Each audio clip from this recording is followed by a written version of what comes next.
path, man, doing this music and touring. It can take you places. Yeah. What up, though?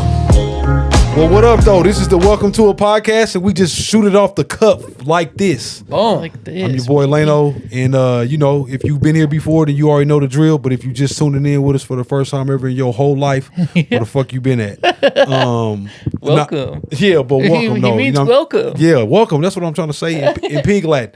I'm going to take my shoes off on this one. All right. Get comfortable. And this is a place where we take our shoes off and wiggle our feet. Nah, man, but we just a place where we like to bring people on to give them their flowers, right? Yeah. And hear their story and, you know, give y'all a little insight to these people that you may know or think you know and just kind of give a different angle into, you know, their life and their journey. Like I said, I'm your boy, Lano, and I am sitting next to the dude with the prettiest fingernails. Oh, thank you. This side of the mountain. My boy, my brother, Jeremy Payton. Yeah, I gotta say, I agree with that. Yeah. All right. Yeah. All right, man. Thank you, boys. Thank you. Bring our guest in, man. Welcome with me. Yo, absolutely. Hypnautic, one of the an iconic name in Denver, Colorado music. In Colorado music, I'm nationally known. Nationally known. You know what I microphone, mean? A pillar, bro. And we like to start the show off with giving you your flowers, man. Okay. You're a very accomplished man. You've done so many dope things. But one thing that I just really admire about you and cherish about you is you're always thinking about ways to put other people on, which I think is really admirable because that almost never happens, you know? And I've always thought that you do a really good job of including people and keeping an eye out for the people coming up underneath you, and you know, you and Tef have just always done a superior job of that, man. So, Man. Facts. Yeah. Babe, you the nicest dude in the world, bro. I appreciate that. No, Yeah. we're trying to change that culture, man. Because Yes. I think when we came up and you came up, right, and you came up, there was no, you don't help you don't help anybody because you feel like it's like crabs in a barrel, and you ain't gonna make it to the next level if someone gets there first, and For sure. that ain't true, bro. We get there together. And the more successful you are, the more successful I could be, the more successful you could be. Facts. And there ain't no secrets in this game, especially now. So for sure. I appreciate the words. Thank you. That means a lot. Of course. What do you think, like, put that in you? Like, what was it? Just seeing that not being not being useful for you? Like, when you were coming up, there wasn't anyone really. Well, so when I was coming up, like, there was no information. There's like Wendy Day had one little book out, if y'all know her. No. And there was no way to understand how to get into this game, right? And there's barely any shows. There's barely any local artists. Like, you had MNLD, and you had like 5 or 10 different local artists that are actually doing things, but you don't really know them unless you know them in the underground. And so just trying to figure out how to do this, right? You come from rapping in circles in the backyards, and when you really try to take it to the next level, you're like, how do I do this? So, you know, us reaching out to different people and trying to figure this out was real challenging. But then the first person who really gave me a look was Jewlocks. Remember Jewlocks? Shout out to Jewlocks. Yes. I love him. And I was just talking to him the other day. yeah, me too. He's a teacher. He's a teacher. I did. Yeah, So cool. Love Jewlocks, man. Yes. But so I reached the partner I was with at the time, Apostasy. I had this old group before Top Flight. Oh, okay. And he was like, he put me on to Jewlocks and the whole A-Town clique and all that stuff. Yeah. And so we reached out to Jewlocks, and he was like, gave us a free feature. And I just at that point, and he was kind of like just a super cool dude. But at the moment, like, I would go to his shows, and it gave me that superstar feel. And when you're young, you don't know anything. And I'm like, man, this is it. You know what I mean? Yes. And his music was like piercing, bro. Like, it just something about his presence and everything. So And his voice. his voice, bro, his voice was crazy, and we just became so cool. But because he looked out for me, and I just saw that, and then I didn't really know how bad it was until after, because then afterwards I'm like trying to really get in the game, and there's no way. You know what I mean? Like, everyone blocks everything, right? Like, we've had, you know the story of the Top Flight story where it's like, we tried to get on the Rick Ross show and the Twisted show, and we couldn't get on, and it was at the Gothic, and we're like, we'll sell tickets or whatever. And this is before ticket selling was real crazy. And then all of a sudden they're like, no, you can't get on no matter what. So we disguised ourselves as a rock band, manipulated this rock promoter to rent out the Gothic on our own accord the week after those shows, and then we outsold those shows. Wow. And because they wouldn't let rap, like, if you remember back in the days, they wouldn't let rap in any of that shit. Anywhere, That's yeah. right. it was, there's borderline racism, there's borderline like racism of rap. Like it's just like rap was not accepted. Right. There's all this violence and this, which is bullshit. Right. But there was some. There was a lot more back then. But it was so because of these different instances, I was like, I can't be that person. And actually what made me successful or us successful at any sort was because we would give back to people. And when you put an artist on, they become not only your fan, their whole fan base becomes your fan. Right. And it was like the more you do for other people, the more the world just like blesses you. So Without a doubt, man. Yes. So that's how it all started then. It was just somebody blessed you, you blessed them back, right? I mean, bro, the origins of it. Really. I've always been like, I've never really been. I've always liked helping people, but I never really like put the dots together until after a handful of these moments happen. You know what I mean? Right. And then it's like how when you're coming up, it's like everyone in the scene is like, oh, I just want to put Colorado on. There's no unity. There's no this. You don't really need any of that stuff. What you need is just a few good people to like Totally. show you the way. 100%. Without a doubt. Yes. I remember when I was getting ready to drop my album and we sat down with you, you pulled up. Yeah. Thank you again for pulling up, man, and just sharing your thoughts. But I remember a piece of advice you laid in the room was just like, you had this analogy of like shark infested waters. Oh, yeah. Yeah, right. And could you just elaborate on that for the people? So there's blue waters and there's red waters. Right. Okay. And the blue waters are like open sea. You're like, no one swims over here. Like it's like and then the red waters are everyone's chopping each other up, killing each other, and it's all the competition, right? Yeah. So when we were coming up, we always focused on the crowds. Like everyone is like, yo, I got to get the rap crowds. I got to get this area. I got to do this. And we were like, we just got to get the fans. Totally. So some examples is that one time we, what did we do? There was like these car clubs. We met these car clubs in Utah, connected with them. None of these people like rap, but we just like were real people to them, really became cool with them. And all of a sudden they start like sending us, putting their stickers on their Lamborghinis and this and that. Long story short, it came to a place where we opened up the whole market in Utah, went out there and sold out some venues and sold out a theater. Wild. And it's like when you target people where everyone else is targeting, oh, everyone's doing this trap music. Everyone's doing this. Everyone's wearing chains. If you go the same direction as everyone else, you got to have all this competition. So Right. I always say like, and I read this in a book. I didn't understand the concept until I read it in the book, The Red Water. I just knew like we always would target people. Totally. I never cared about like what the magazine said. I never cared about, there wasn't even podcasts back then, you know what I Right, mean? right, I never right. cared about any of the cool crowd. I just cared about the people. Yeah. And the people were never targeted. Because you would hear like these things in the city, like this is the best artist, this is the best artist. And it was cool, right? Right. But then you go like one city over and no one knows anybody. Totally. So it's like there's millions of people and all of them are just waiting for something to attach to. Yeah. And then there's a small group of people who are hyping each other up and yes men and Sure. Yeah. So really just that, I think I broke it down. Yeah, no, I think that was 100%. yeah, that's great. That was a great game too, man. Because Yeah. I think for me, I didn't know I needed to hear that, but that's kind of my MO anyway. Of just like, I know the world is way bigger than Yeah. what anybody can say that it is. You didn't give me chills just saying that because a lot of times I talk a lot, right? Like I'll just come in, I give everyone game, I give them opinions. Oh, you should do this. And sometimes it's just like, I got to step back a little bit. But to see your journey now, I'm seeing you pop out on these stages and do things with live bands and you're creating this old like Jay-Z Unplugged vibe. You know what I mean? Right. That's why I fell in love with hip hop with stuff like that. Real artists, there's no lyrics behind it. And you're just creating these moments that I'm seeing from afar, right? I haven't actually experienced it in person, but Right. to witness that and then possibly that's part of that journey is like, Yeah, man. no one else is doing it. Let's go hit it, and it's working. For sure, bro. So your flowers again. You getting Man, flowers today, brother. Yeah. It's dope when it's dope when I see people shine. So Yeah. okay, thank you. All of that was kind of before analytics and all that stuff too, Yeah. right? So like, it's not like you guys were popping on and being like, oh, there's a car club in Utah that has 10,000 followers. Let's go kick it with those guys for a little bit. You guys were just Out the trunk. just hitting streets, just Bro. driving around or what? Like, So I met these guys. So we were there.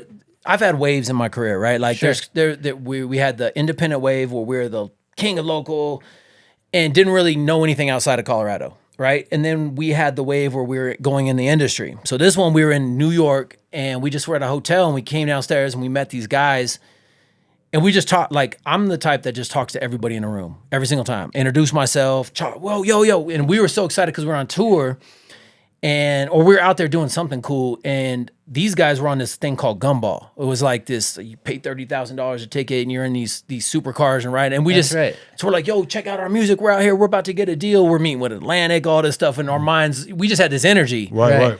So we meet them, we give them music, and that was just that scenario. How that one specifically connected, but we do that everywhere we go. Yeah. Like I used to drive out 4 hours. Black P would put us on shows here and there, right? Sure, like yeah. He would get all these major shows. So he had a show at Grand Junction, 4 hours away. We'd drive 4 hours to do one verse on his set. Wow. And I would meet everybody in the whole entire venue. Yeah. So my analytics for my phone, I pull it out. Oh, Grand Junction. I could pull out my phone now and you'll see 100 to 200 names of people in Grand Junction. Oh, wow. Yeah, bro. So we collect these people. Yeah. And if I had to open up, if I had one verse, I was just excited to be there, man, because I love music and I love the energy of people. Mm-hmm. And so I would just collect these people, and then I would keep up with these people. Yeah. Tef would do the same thing.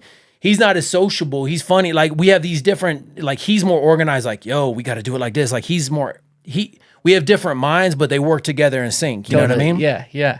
But it's just work in a room, and it's like, even taking it back, I'm all over the place. But I remember selling CDs. I would sell CDs. I'd go sell CDs to the old lady at the gas station. Yeah, you know what I mean? Like, yeah. You never know who's going to be a fan or who's not. And totally. Without a doubt. So I would just, everywhere I'm at, I'd always have a CD on me. And then as it evolves, everywhere I'm at, I would just talk to everybody. All right. And it was crazy. Shout out to Dro. Connect me with I met Dro, JB. You know JB? Love JB. Coolest dude in the world, man. His first, I got to say this on camera, his first show that his first booth thing started right at a Top Flight show at the Gothic. Sick. But he's family, man. Great dude. I meet him at Southern, some Cajun restaurant. I forgot the name. A Southern barbecue, some crazy spot over there. I meet him, and he's still working the room. He gets up, and he's handing out Dro. He's talking to everybody, and it's like, that grind excites me. I don't see that anymore. Yeah, it is a lost art. I think people are scared to just connect to each other. Connect. Yeah, I agree, man. And I think part of it is because people artists don't really understand that end of it, of just like, you are in the people business.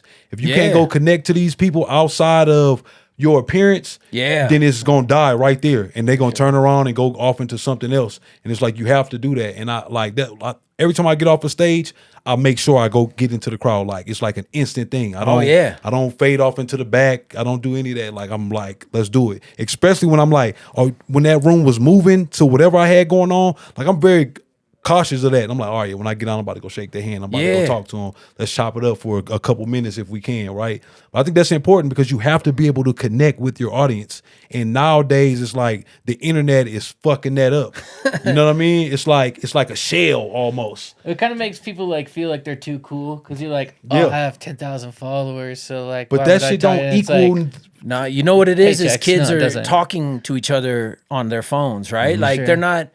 The connection is in there, but that still leaves it wide open for the ones who want to do it, right? Totally, yeah, absolutely. And if you touch, like, I read this 50 Cent book one time, and he's like, you touch someone's elbow in a meeting or something, they're gonna remember you a lot longer. You talk softer, everyone leans in, and it's like, it's easy to work these rooms, and all these distractions, you still got to be yourself, and that's where I think everyone is like, you got to break out of that shell. Yeah. It's crazy. 100%. You got to get back to the basics. Not even get back. That has to be a part of your toolkit. You know what I mean? Like, and I'm not saying ban the internet, but it's like, you need to know that world. Yeah. But then you also need to know reality world too, of just like how to do that. It needs to be a part of your just makeup if you outside doing what we do. You know, nothing what I mean? is going to beat reality, and Nothing. there's nothing ever. Like, people say that AI is going to take everyone's job. No, if you're down to connect, you good. That's right. You actually like a unicorn. Yeah. You know what I'm saying? Maybe there's another majestic animal. Sorry for all the people who hate unicorns, but you Fuck just those people.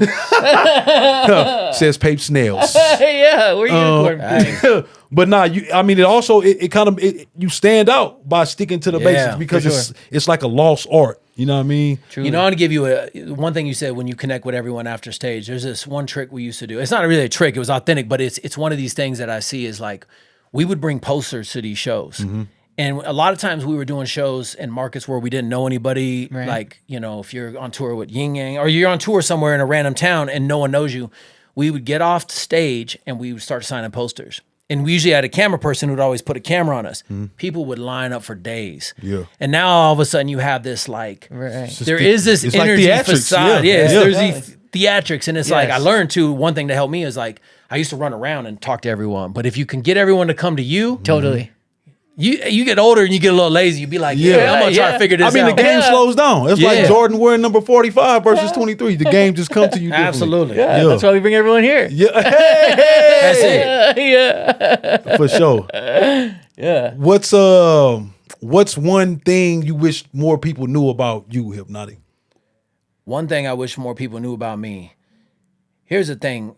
I wish more people came up to me serious about their art and was like, yo, how do I make music a day job? You know what I mean? Because like I love talking out like strategies and stuff, right? You have two sides of this. You have the artistry and the business side. Yeah. Right. And they both equally matter. Yep. But I've seen terrible artists, or I've seen great artists not do shit, and I've seen terrible artists make it pretty far until they can't keep up or they don't evolve, right? Right. So I think it's like a lot of these artists get very content, and I feel like when I went through this program called Techstars when we were building this app Qoncert, and I never really looked at numbers before like this, but they were saying at this time, this was like 3 years ago, 30 million artists in America, less than 1% of those make $40,000 a year. And I was like, damn, we in the 1%. And that 1% also includes Eminem, Drake, and Taylor Swift, and all these other people. So I think the numbers are changing a little bit with Spotify. There's more people making bags off Spotify, but it's still like 1 in probably 30 million, right? Sure. Or 10 million, whatever the numbers are. But so we figured it out in a weird way. And I just wish more people would take it serious and be like, yo, I really want to make this my day job. Yeah. Because I don't want them to do it because I say so. I feel like some people don't like working their day job. For sure. And I look at it like this, like you have McDonald's and you have doctors. To be a McDonald's employee, you got to go put in 40 hours a week, and it's not that hard, but it's not, you still got to put in work. Right. And to be a doctor, you got to invest your time, your money. There's not always a chance, but you work hard. The same as getting in the NBA. You have to be really the top level tier. And it's the same with music. But if you're putting 1 hour a week into music, 2 hours a week into music, you're not even going to get McDonald's, right? Right. And that's where I think the misconception is everyone is so excited not to be doing the little that they're doing. Is like, you could really make this a job. Yeah. You just got to 10x this. 10x effort. is, it's just 10x the effort. Totally. Or you could just make it a hobby, and that's cool. Also. Yeah. And they're both equally okay, but you gotta, once you stop lying to yourself, Yeah, then you can that see the part. reality of Yeah, like, that part. Stop Yeah. lying to yourself. And then you won't bother the people that are really doing Yeah. or trying to do it as a professional level Shit, and be get like, your ass out the all way. talk to me about anything, man. Health, Yeah. that's been a battle. Yeah. Okay. Talk to it. What's the battle? What's the battle with the health? One thing I learned is like, okay, so in this music business, you have these highs and lows, right? Yes. And I've been in it where it's like we're touring for 30 days, we're sleeping on floors, we're doing whatever we can to survive.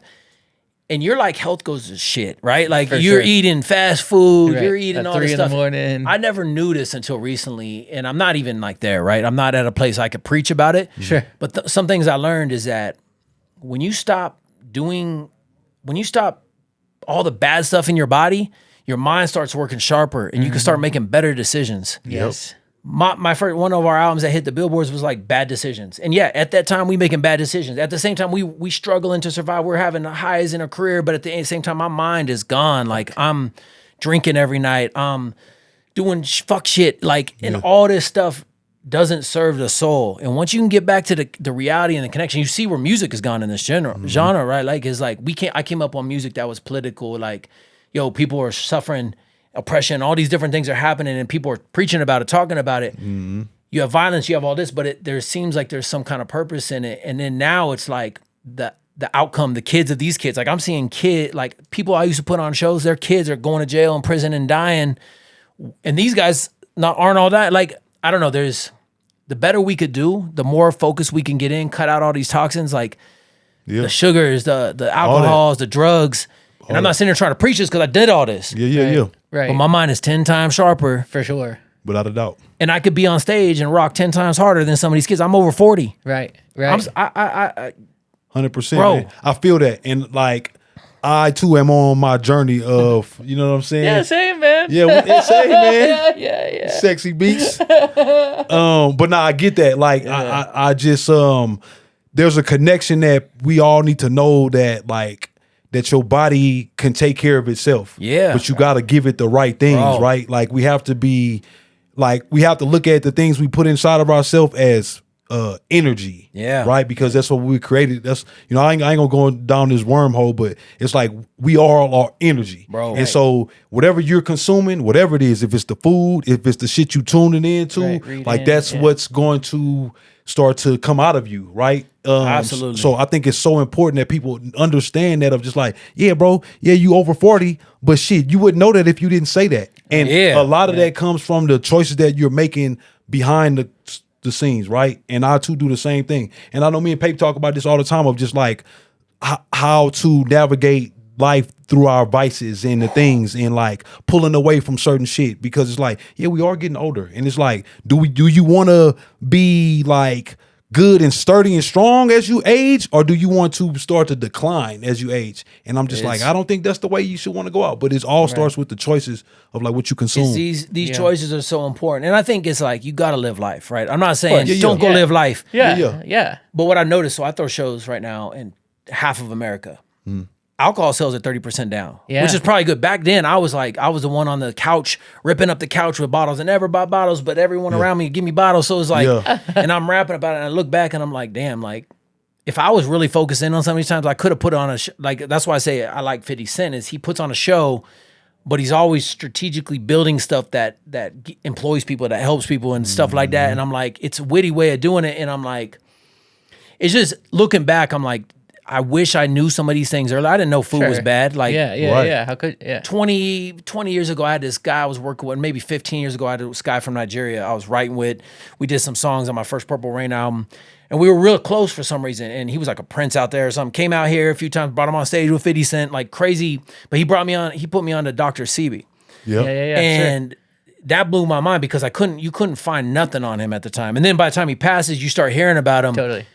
But I could never follow, like, I got CMOS from him, right? That was like one of the things, but I could never really get, like, I'm not from the island, so it's hard to get all these fruits and vegetables. But now we have to start paying attention and we have to pay attention to what we're doing. Yeah. Or else we're going to be gone quick. For sure. Oh, yeah, without a doubt. That's like Omar was here. Yeah. And I ain't trying to go down this path. But it's like, I think it's important because it is a great conversation to have. Because if our minds go, like, I've seen these kids, like these adults, like, everyone's killing themselves, like gun violence and all these things. And I'm not, like, I work with people that we're in these circles, but I'm seeing these young kids and I'm like, it don't got to be this way. And a lot of it is stemmed from social media. And I'm not saying social media is bad, but all these things are tools. It's like social media is a tool, just like a gun's a tool. Totally. You know what I mean? But your mind is the greatest tool if you can harness that. You can elevate it. Yeah, you know what I mean? Without a doubt. Absolutely. It's great hill talk. Absolutely. I was literally just having that thought this morning while I was doing dishes. I was encouraging myself to make a healthy breakfast, because I was like, your brain's so fucked up from 10 years of drug usage. You don't want to be 50 and looking back and be like, man, I really wish I ate better when I was in my 30s, and be like, at least when you get older, you have that wisdom to look back at without previous a doubt. chapters and be like, okay, just make better for people choices. listen, I'm going to give a couple things that I've learned that help me tremendously, that might help others, is get the pro version of ChatGPT. Okay. Take fucking blood tests. Yeah. You can go on to LabCorp, Discount Labs, you can take blood tests. Take some blood tests and build out like, I have all these different influencers in health I listen to, right? Sure. I'm into this intermittent fasting and all these different things, right? But don't take my advice. Go into ChatGPT, check your blood, and build out a plan for what you're trying to do. Because I'd get to places where I was like, okay, I got to lose 20 pounds in a month and a half, but I got to do it healthy. But you test the results just like you would the algorithms. I'm testing if these things are working. And if you start paying attention to these things, you can change your whole life and reverse all that damage. Totally. Yes. Yeah. 100%. So utilize the tools that are right here. Yeah. Yeah, we live now in a time where it doesn't have to be expensive, because like probably 5 years ago, getting blood tests would be unreasonable, but now you can get them done. I don't have insurance. I'm an entrepreneur, and I could have insurance, but it's like I had Medicaid when I was a EBT artist, not making shit. You know what I mean? But now it's like there's a lot of things, tools right now that we just have to do the homework and do the work. And if we do this, it's like the same thing can apply with your music career, can apply with your entrepreneurship, can apply with anything you're doing. Like, all the tools are here. Yes. If you're not successful right now, it's because you don't want it. Totally. That's right. Agreed. 100%. I believe. Agreed. I believe the same. Not to preach you. I just get excited on all this stuff. I love it, bro. Freaking, you mentioned it, and I wanted to ask about it. The Qoncert app. Talk a little bit. I don't know. Okay. I like no tertiary ideas of it, but put me on game. So when you build something, you're like trying to solve a problem, right? Sure. There's a problem in the world and you're trying to solve it. As an artist, me and Seth would tour. We'd done probably close to 1,000 shows, and it was real challenging getting on shows. I remember there was one time when I had my first agent. He was booking. We were trying to book our own tour because we're selling out venues bigger than nationals in our hometown and some other like Wyoming's and stuff like that. So we're ready to go. We're ready for this agent. We pitched this agent all the stuff. He's like, yo, you guys' numbers suck. I can't you only look like you're popping in these little places and you barely have like 500 monthly listeners. And I'm like, no, we're selling out venues and we have the roadmap and we understand how to do this and we know how to connect with the people. So we're willing to go out there, put out the work. And the challenge to get on a show, he put us on a show in maybe it was Arizona or something. And the show worked out. It was good. It was like, 50, 60 people first time going out there. Mm-hmm. But we just seen this challenge over and over. We always had to convince people. There was and we figured it out because we're maniacal on figuring these things out. Yeah.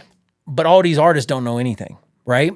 So when COVID happened, we started testing it right before COVID. We were like, can we put other local artists as headliners and will it work? So we tested it with this kid, Miguel Crandall.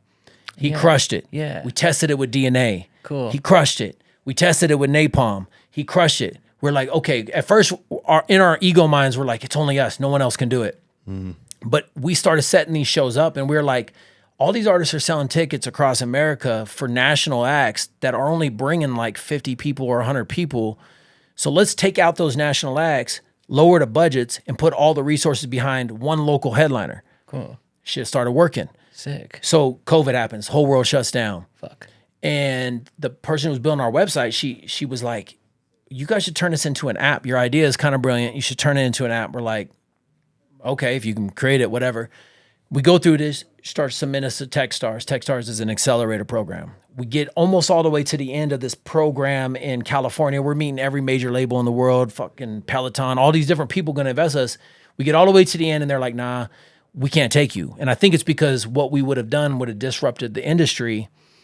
And it was kind of competing with some of the people they are in bed with. But then another Techstars program in Austin picked us up. We fly out there, we take our idea, and this is all tech. So we start learning all these different things. Long story short, we build this app. We make it real simple for artists to get onto a show. Mm-hmm. We make it easy to go from opener, headliner to on tour, transparent deals, and they can get on. So now we have 7,000 artists on the app. Wow. And it's 90% organic, couple little $20 ads here and there, but it's real organic. We're in half of America. Sick. We're dropping about 25 to 30 shows a month, sometimes 20, but it's like between 20 and 30 shows a month, depending. Like some weekend, this weekend I have like 6 shows. Oh, across the country. Across the country. All the guys I brought, they're about to do the Bluebird. You know what I mean? Like, cool. We make it really easy and we organize these shows. And so artists can get on and they can just select a show. They go from opener. They can go from headliner. We help these artists, like we coach these artists kind of just on love, like kind of mentorship. Like, we teach the ones who really want it, like this is how you go on tour. We're putting on like 15 different tours. Sick. We make it accessible to go, because you're always supposed to go 5 to 10 hours in every direction. And if you can do that, you really can win, right? You could be the king of your hometown, but if you want to duplicate how you got here, you start duplicating it like 1 hour's Greeley, 1.5 Fort Collins, you got Pueblo. Like we would do 20 stops and stay in Colorado. Right, totally. You leave, you come back with a bag, you have this, and the more you do it, the first time you might not make no money, you might even lose a little. Mm-hmm. The second time, you start winning, and then you start figuring it out. Then you buy onto another tour, and you become the king, and now you come back and you're set, right? So I don't know if I said that, the long answer. I told a story in the midst of it. Long story short, you can go from opener, headliner to on tour. We have hundreds of venues we work with, hundreds of partnerships. Sick. We're throwing shows every single weekend. And it's like, I got artists like Spinks from out here. It's like, hey, I'm going to be in Vegas this weekend. Cool. You could be on the Vegas show. Wow. We really look out for these artists. Cool. So it's kind of like, I know these artists don't, like you might be able to bring 100 people in your hometown or 10 people in your hometown and nobody in this town. So I'll give you a strategy and I'll just let you rock. Mm-hmm. Yeah. And then the culture we're building is like, yo, it's a safe culture. I think we've hit 500 shows, maybe a little over 500 since we started this. Sick. That's dope. No fights, no drama. Cool. Artists are working together, and we're not. It's not that crabs in a barrel mentality. Like a lot of the shows, people are staying for each other the whole time, and we're just trying to change the culture of what it was when we came up. Sure. Yeah. The problem was like, how do you cut out the middleman? Right. Yeah. These, you know, what I mean, promoters we had to put in a corner or like do certain things. Like it's when it becomes that aggressive, you become aggressive. Right. That's why all my old music is real aggressive. Is because we was like we had to fight blood, sweat, and tears to get to another level. Yeah. Right. But now the problem is you make it so accessible that people get content, and that's where we're trying to like now add the next level where it's like, okay, now you want to really be an artist. We're gonna unfold some new things that are gonna help artists like be able to compete with the nationals at a higher level. Okay. What do you think they need to compete without? It's mindset. I think his mindset is one. Yeah. Is the biggest thing. You have to have the mindset. It was even headliner wasn't even a thing until we started doing it. Now everyone's like, I'm headline. Mindset of like, I'm going to do this. And then understanding what you have to do this, right? Like fans or customers. Right. What is a customer? Someone who spends money on you. They Right. spend $100 a year, $500 a year, a super customer, $1,000 a year. If you can't collect customers, you don't have fans. Right. Likes and all that stuff doesn't matter. It's good for something, but it's not good. It's not like your customer. You gotta. Right. So we give lots of ways to do this. Our app makes it organizes some of this stuff. Cool. Like if you have 30 people in Grand Junction, we're gonna know who those 30 people are, and we're gonna help you with that the next time. Yeah. But Sweet. we're implementing new tools to help make this. It's kind of like a CRM, right? I don't want to talk yeah. to like a CRM Totally. Yeah. for artists, but with just making the more simple you can make all this, the easier it is. Like if I'm like, hey, go talk to everybody in the venue and get their number, only a few artists do it. Right. And when they do it, they see the result. Sure. So we're trying to just keep simplifying the process. Because if you want to start open up this studio, you got to do the same shit. You're on the old grind. Like I'm sure you're hitting people, you're figuring it out. Like everyone's got to know about it. You're gonna lose some money here, win some money here. Sure. We're just teaching artists how to be entrepreneurs, Yeah. I love that. and that applies to anything you do in life. So Right. That's a dope app, man. That's No, dope. that's really fucking sick. Because really, what I'm hearing a lot is like the business tip on the music thing is a lot of tracking those fans. Yeah. and Yeah, you really have to be able to and get keeping that data and because probably your email list is huge now, and that's probably invaluable. Bro, here's the thing: is I used to use emails a lot. I don't use them. Okay. I should. I've heard nothing bad about them. I just didn't have as much luck. Like back in the days, I would take out emails. Funny story. I would do these emails, and one time I did this one where it was like Lil Wayne kissed 50 Cent or who was it? Birdman. One of those things. I put that in this email, right? And DJ Who Kid responded to me. Okay. And he was like, "Yo, you can't be fucking doing this shit." And I was like, "Damn!" It's like, don't be in your cabin. Before you realize, but I would have like, because I've always had like 20, 30,000 emails, and everyone would open it when I put these wild captions, and I didn't realize that the world's looking. Right. Yeah. Like, Yeah. oh, somebody's actually watching this shit. Yeah. This is like the tabloids. Like, he putting Birdman in that motherfucker. I told him too. Like one time we were with Who Kid coming back from Steamboat, and we had to take him to the airport because he had this little thing, and I told him that story, and he didn't, it was just wild night. But it's you don't know how small the world is, right? For sure. Yeah. Or who's watching, and that's why you got to definitely operate gracefully. You got relationships last a long time. Like you could do something now, and if you wild out online, hey, I fucked this guy, he did me wrong. Yeah. That could burn your bridge 5 years from now. Totally. So I just tell artists like, be a good human. Totally. Yeah. Yeah. Because you never know. You just never know, man. Truly. 100%. Don't burn them bridges. Yeah. Well, what do you say was your welcome to it moment? What was that moment for you when you were like, man, I feel like I'm really walking in my purpose? You know, I don't remember what I said when you sent me that thing, right? But I feel like, You talked about your career taking off. yeah, like when music became my day job. Yeah. Like when I got fired or like laid off or something and got a little bit of unemployment for like 3 months or something back in the days. And I've been a full-time artist for 17 years. Sick. Congratulations. And That's no day very job. Never went back to a day job. Cool. And, I've had highs and lows. It's, like I said, I've been on EBT. I've had everything that, like, you're eating, you don't have no money, right? Yeah. I remember Tuna once, fish. Tuna fish, bro. I love it. bro, one time we used to do these toy drives, right? And we got this tour van wrapped, but we would load up these vans. Like we would raise so many toys. like vans of toys. I'm not under exaggerating. Drop them off to families personally. And I remember one year I couldn't even afford Christmas gifts for my kids, so I stole some of the toys. I felt so guilty from that. But eventually, like, we kept going. And I was, like, my family, everyone kind of hated me because I was so, like, it's going to happen. It's going to happen. You know, you're lying to everybody. You believe it, though. Yeah. Right. Yeah. And then finally it starts happening. You know what I mean? And it's like you start being able to pay all your bills. You know, it's like now I'm blessed to be in a house and own a house, and all these things are coming together. And it's like, I think the moment is just always there. Like, I could drop a song and feel like I'm going to make it and I'm nobody. Right. So I've always kind of had this, I lied to myself the whole time. Like, I'm there, I'm it. I'm the person. This is it. And then as I grew, it was always kind of like that purpose kind of drove a little deeper. You know what I mean? Yeah. Like, it stopped being so selfish. Yeah. I was very selfish, very like, didn't care about like the world. I didn't care about no one but myself. I gotta get it. Yeah, right. I had to get it mentality. Yeah. And then you start growing up and you start realizing some of the things you do hurt people. And then you start getting better. And then you start, so I've kind of had, my welcome moment was shit, making it happen. Yeah.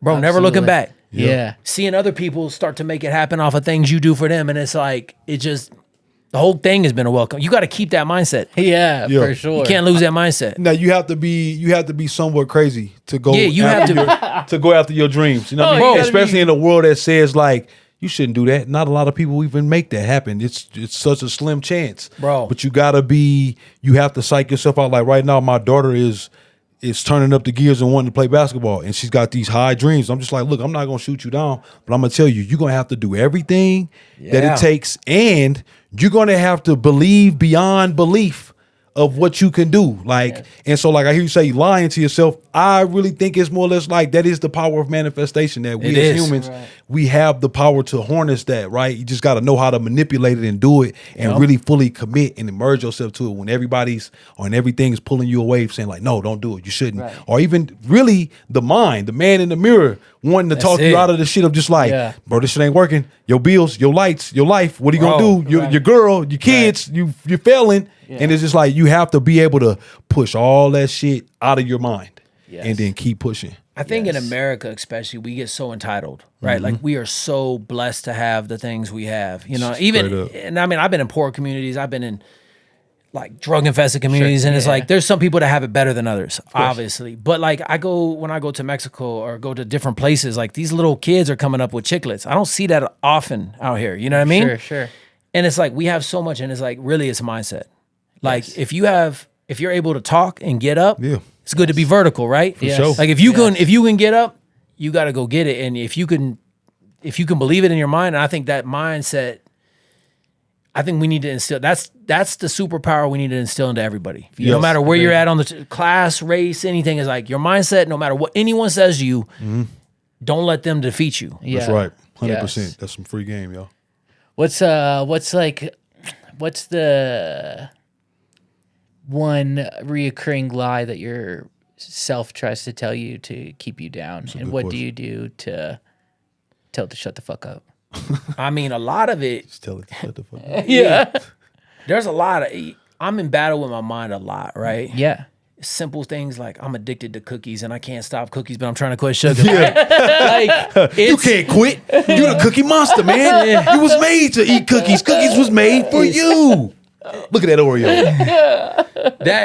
That was a recent one, right? But like before that, it's everything. Like we lie to ourselves all day long. Like, you have to be this, you have to do this, you need this tool. Like, I need this better camera to succeed. I need this budget. When I ask artists all the time, they're like, what do you need to survive? I need $10,000. What are you gonna spend on all these ads?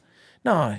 And we all get caught in this like bullshit of you like, be fucked, buddy. Yeah. You're not gonna do that $10,000. You're gonna be robbing banks at the end of that thing, man.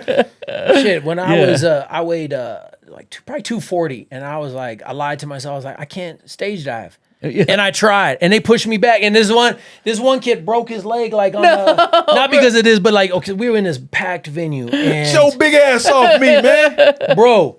So I went and lost 10 pounds, stage dive, and get it. Still was too heavy, talking shit to me. But like, bro, it's constant. Like, you just have to take that voice and just whatever it is, conquer. Even if you fail or fuck up, Yeah. Because here's the world. They say this cancel culture. They say all this stuff like, be authentic to yourself and just be loud and proud or whatever the fuck you feel. And if you're saying the wrong things, you're going to have consequences. Sure.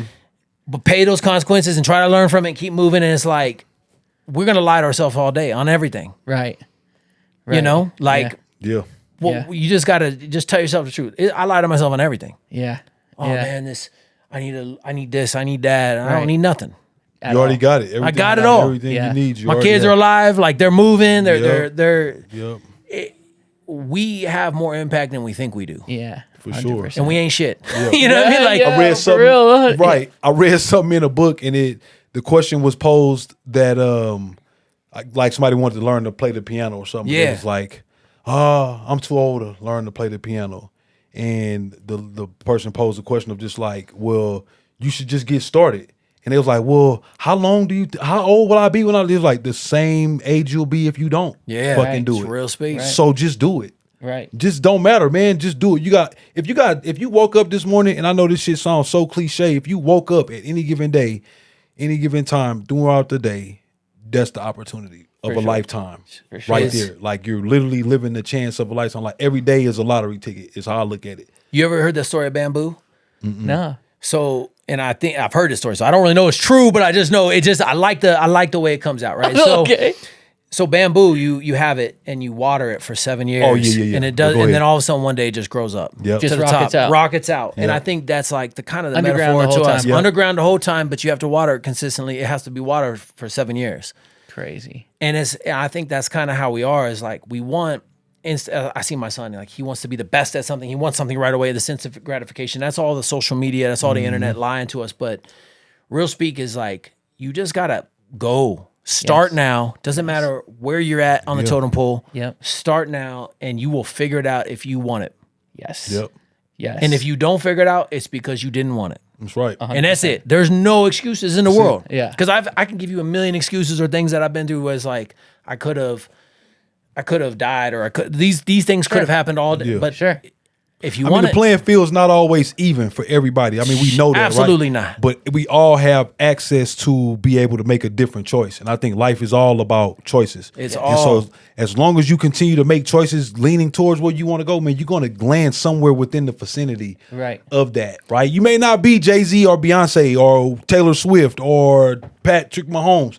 Or but if Lano. you or Lano or Pate or Hypnautic, you know what I mean? Yeah. But you'll be better off than you were. you'll be better from where you started with not doing shit. Like you have to get up off the porch. Absolutely. If you're crazy enough, you could do it. Yeah. Yes. Just get It's crazy. like you could start in different places. Like people could start poverty, no abusive, no family, and they can make it further than the person who starts way up here, who's got everything in the world. Yeah. That's right. And I've seen it happen multiple times. For sure. So, Yeah. but I say like this, and this is one thing I've learned is like give back to the place you took from, right? Like when you rising, sometimes you got to be ruthless. Sometimes you gotta do Take care of things. yourself. Try to get back to the place you took from. Yes. You know, sell drugs, this and this, and do all these different things in your life. And it's like, okay, I did these things to get to where I'm at. I learned from it. Now I got to get back to That's it. right. Yes. I feel Yes. that 100%. Yes. That's dope.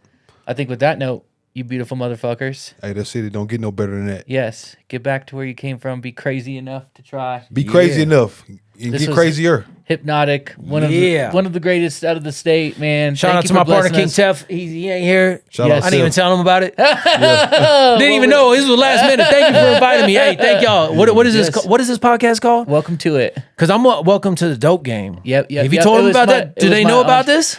Do they know about the dope game? I gotta say one thing. There's different people that come up and you look at them and you compare them to things. I always compared y'all to like Tired of Creators, like your whole crew that you had. Totally. It's just fun You got the J. Cole like there you, but the new version, the better version of shit. Like I want to see y'all, bro. Everything y'all do is gold to me. So Man, thank that's y'all love. for having Thank me you. on your platform, and Thank it's you, a brother. blessing. It's Thank you, love. man. Thank you, bro. Peace, y'all. Peace. Bro, you're the man. Thank you. What up, though?